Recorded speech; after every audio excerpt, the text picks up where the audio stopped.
নমস্কার বন্ধুরা, আজ চলে এসেছি নতুন একটা ভিডিও নিয়ে। তো আজ আমি আম মাখা করব। তো তার জন্য ছেলে এই যে আমগুলো পেড়ে নিয়ে এসছে, আর ও বায়না করছে মা আম মাখা করো, আম মাখা করো। তো তার জন্য আমগুলো আমি দেখো এক এক করে পরিষ্কার করে ধুয়ে নিলাম আমগুলো, যাতে কোনো নোংরা আর আঠা না থাকে। তো তারপর আমি এক এক করে আমগুলো ছাড়িয়ে নিলাম। আর এই গরমে আম মাখা বেশ ভালোই লাগে। তো তার জন্য আমি আম মাখাতে বসে গেলাম।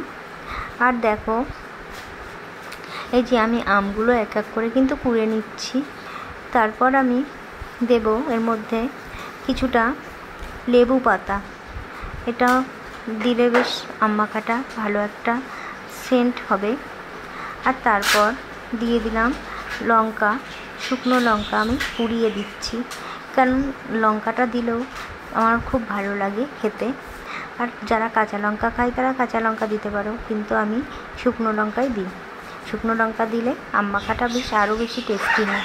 আর তারপর আমি দিয়ে দিলাম একটু কাসুন্দি। আর তারপর দিয়ে দেবো চিনি আর লবণ।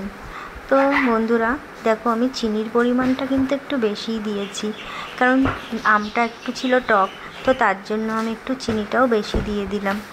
আর তারপর দিয়ে দিচ্ছি 1 চামচ আমুল দুধ। এই আমুল দুধটা দিলে আমের একটা অন্য রকম স্বাদ চলে আসে। তো তার জন্য আমি একটু আমুল দুধও দিয়ে দিলাম। অনেকেই হয়তো জানো না, আমের মধ্যে আমুল দুধ দিলে আরও বেশি ভালো লাগে। তো তার জন্য আমি আমুল দুধটা দিলাম। আর এবার আমি সুন্দর করে এটাকে মেখে নেব, আর এক এক করে সবাইকে দিয়ে দেবো। তো বন্ধুরা, কেমন লাগলো আমার এই আম মাখার রেসিপিটা? তো প্লিজ সবাই কমেন্ট করে বলো। আর সবাই একটু আমাকে সাপোর্ট করো, লাইক করো বেশি বেশি করে। Tata, bye bye.